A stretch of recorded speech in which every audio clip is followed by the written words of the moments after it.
I didn't expect the truth to sound like silence. Not the kind of silence you get in an empty room, but the kind that falls over 200 people at once, when every illusion they believed suddenly dies in the same breath. That was the sound in the Bradford Hall ballroom the night my family finally broke. And I was the one holding the envelope that did it. My name is Mona Beller. I'm 27 years old, a newly graduated doctor, and for most of my adult life I believed love meant sacrifice. Tonight was supposed to be my twin sister Gabby's celebration. Her graduation. Her moment.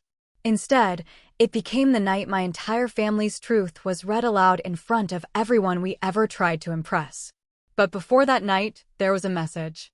A simple text from my mother that changed everything. This is Gabby's night. Don't show up and embarrass this family. I stared at it for a long time. Not because it hurt, but because it didn't surprise me anymore. For years earlier, I was 23 and sitting in an anatomy lab at medical school, surrounded by the smell of antiseptic and exhaustion. That was when my mother first called me crying. "Mona, your father's cancer is back." Her voice broke halfway through the sentence. "They denied the insurance. We need $35,000 or they won't start treatment."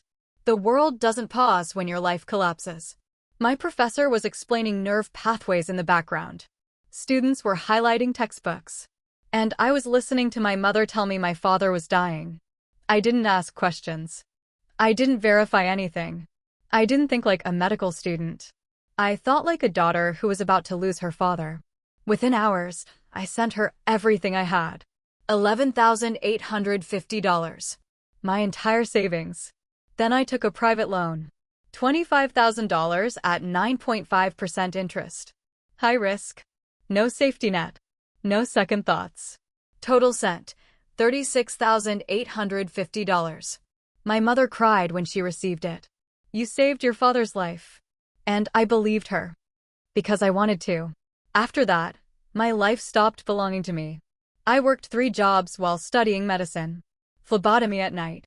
Tutoring in the mornings. Hospital cafeteria shifts on weekends. Sometimes I donated plasma just to afford groceries. My body stopped feeling like mine. My sleep disappeared. My grades dropped. My future narrowed into survival. And every month, $385 left my account automatically for a loan I thought was saving my father. But I never complained. Because I thought suffering had meaning. 9 months later, my sister Gabby had a wedding in Napa Valley. Not just a wedding, a luxury event. White roses. Vineyard estate. Designer dress. 200 guests. Over $31,000 spent on a celebration I wasn't even invited to attend. I remember seeing photos online while I was working a double shift in a hospital corridor. My hands were still stained with antiseptic. My phone screen showed champagne glasses and chandeliers. And my sister smiling like nothing in the world had ever been wrong. I told myself, at least Dad is alive. At least it was worth it. Then I found the first crack. Insurance records. Real ones. No $35,000 debt. No denied treatment. No emergency. My father's cancer treatment had been fully covered by union insurance. His total out-of-pocket cost? Less than $2,000. I remember sitting in my apartment staring at the screen until my vision blurred. Because I realized something worse than betrayal. There had never been a crisis. Only a story built to make me believe I was saving someone. Then came the wedding records. $31,200 in payments. Dress. Photographer. Flowers. Venue upgrades. All traced back to one source. My mother. And indirectly. My money. My loan. My sacrifice. My survival. Converted into a luxury event for my sister. That was the moment something inside me didn't break. It went quiet. And that silence turned into planning. For 4 years, I said nothing. I collected everything. Bank statements. Loan contracts. Fake insurance documents. Emails. Receipts. Screenshots. Even handwritten messages. Every piece of truth became a file. Every lie became evidence. I wasn't angry anymore. I was precise. And tonight, everything converged. The Bradford Hall ballroom looked like something out of a dream. Chandeliers. Marble floors. White floral arrangements designed to look effortless, but cost more than my first year of rent. Gabby's world. Not mine. I stood at the entrance holding a simple envelope. No invitation. No seat assigned to me. Just presence. Rachel, my sister's friend, noticed me first. You actually came. I wouldn't miss it, I said. And I meant it. Because I hadn't come for celebration. I had come for completion. My mother saw me. She froze. Then smiled too quickly. As if she could reset reality with facial expression alone. At the front of the room sat Douglas and Constance Bennett, wealthy, powerful, untouchable. My father stood nearby, proud and oblivious. He believed both his daughters had become doctors through hard work and sacrifice. He had no idea one of those sacrifices was manufactured. Then the MC spoke. Tonight, we celebrate Dr. Gabrielle Beller Bennett. Applause filled the room. Gabby stood glowing. And I watched her the way you watch someone standing on ice you already know will crack. The tradition was explained.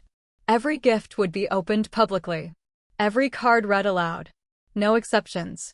Transparency. I almost laughed at the irony. Because tonight, transparency was about to become destruction. I placed my envelope on the table myself. Heavy. Intentional. The MC noticed. This one feels substantial. He opened it and began reading. Bank transfers. September 2021, $36,850 total. The room shifted. Confusion first. Then discomfort. Then silence. My father stood up. What loan? And that was the first real crack in the illusion. One by one, the documents were revealed. Fake insurance denial. Loan contracts. Wedding payments. Bank records. My name is attached to everything. And slowly, the truth assembled itself in front of 200 people like a verdict no one could avoid. My mother rushed forward. Stop this. But it was already too late. Because truth, once spoken publicly, doesn't need permission to exist. My father turned toward her. You told me I was dying? His voice broke. You used my cancer? That sentence ended their marriage before any legal document ever could. Not with noise. With realization. My sister was crying. I didn't know. And I believed her. But belief doesn't erase consequence. She still lived in the house built with my sacrifice. She still wore the dress bought with my debt. Ignorance doesn't undo impact. I stepped forward. Took the microphone. And for the first time in years, I didn't feel small. I didn't come here to destroy anything, I said. I came to return something that was never mine to carry. I looked at Gabby. I love you. You're my sister. But this story didn't start with you. Then my mother. You built a life for one daughter by dismantling another. No shouting. No revenge. Just truth. Clean. Final. Irreversible. Then I walked away. Because there was nothing left to argue with. Only consequences left to unfold. Outside, the air felt like waking up after a long coma. My phone exploded with messages. My father. My sister. Unknown numbers. Lawyers. Reporters. I didn't answer.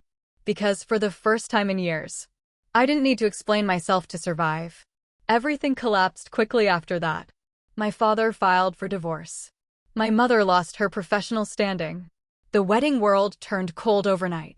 The story went public. But I stopped being part of the storm. I had already walked out of it. Months later, something unexpected happened. The loan was fully repaid. Not by obligation, but by choice. My sister and her husband transferred the remaining balance. Then they created something else. A fund in my name. For medical students facing financial crises. People like me. People who are told that sacrifice is the only option. I didn't forgive everything. But I understood something deeper than forgiveness. Some truths don't heal families. They reveal them. My father moved into a smaller apartment. Started therapy. Slowly rebuilt his life. My sister and I began speaking again. Carefully. Fragilely. Honestly. My mother became silent in my life. Not hate. Not forgiveness. Just absence. I matched into emergency medicine at Johns Hopkins. A new city.